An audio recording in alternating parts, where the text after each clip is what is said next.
Hi, I'm Heather Earls, and today you are going to learn how to make butter. Is it hard? No. Why haven't you done it before? Because you haven't watched my video. So, first rule of thumb is whatever machine you're using, you only fill it half full of cream, otherwise it will overflow. Next, we're going to look at the different types of machines you can use. First, you have a glass jar with a motor on top. We ordered ours online. Next, you have an old-fashioned butter churner. Look at that go. And third, here's a KitchenAid, and you just put the whisk attachment onto it. Now, the only difference in these is the time it will take for your cream to turn into butter. This being the most efficient, KitchenAid being the second, butter churner being the third. All right, now the next step is we're gonna get our cream, and remember, you only fill it half full, so whatever machine you're using, fill it half full with cream. And we're gonna dump it in.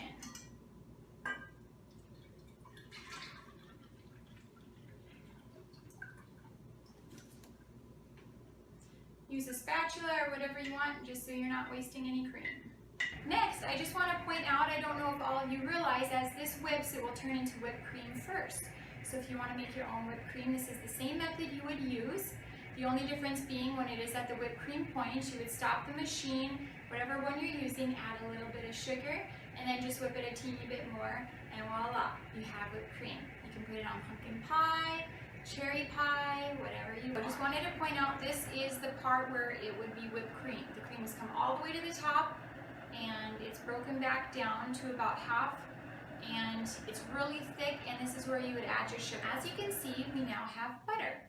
It's come all the way to the top, broken all the way back down. You'll know it's butter when it just starts splashing the sides all over. And I should have said before, if you're using the KitchenAid, you need to put like a dish towel over the top of the KitchenAid. Otherwise, as it gets to this point, it'll splash out the sides a little bit. So we have the butter. Next, we're going to take it out of the machine. Now I have a spoon that has holes in it. We're going to go like this. You're just going to try to work the butter into a ball so you can get it out of the jar and put it into a bowl. There we go. So with the buttermilk, now we're going to pour it into our jar.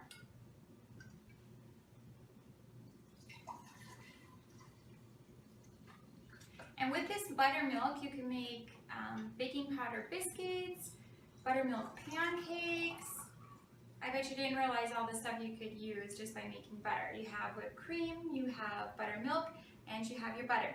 So here's your buttermilk. We'll just put the lid back on it and put it in the fridge, save it for another time when you want to use that.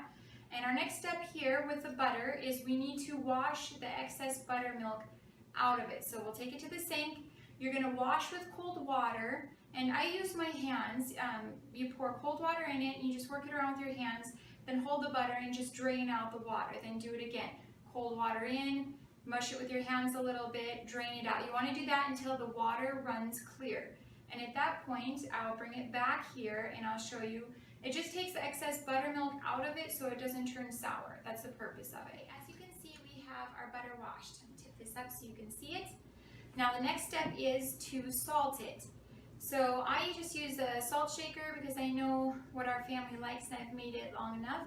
You can use a teaspoon. I wouldn't recommend more than a tablespoon for this amount of butter. And also, if you want to add a little brown sugar, you could use the brown sugar in your butter for holidays, like Thanksgiving, and your squash or your mashed potatoes. So if you don't want to salt it, skip this part. If you do want to salt it, here we go. So see, I'm just going to sprinkle a little on here, like so. I'm just going to work it in with my hands. Again, it's the easiest method. If you're using a spoon to do this, all it does is stick to the spoon and you waste more butter.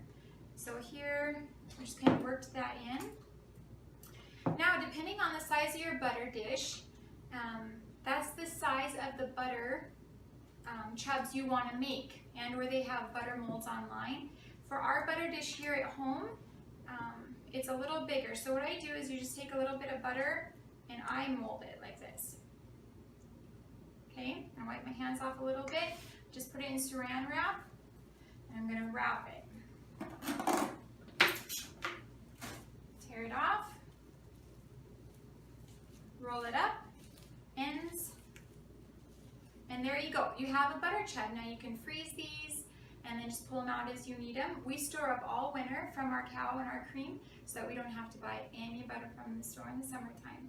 So here you go, salt your butter, wrap it up, freeze it, or use it fresh, and you will be amazed in the taste and the difference it makes. So thanks for watching the video, and now you know how to make butter.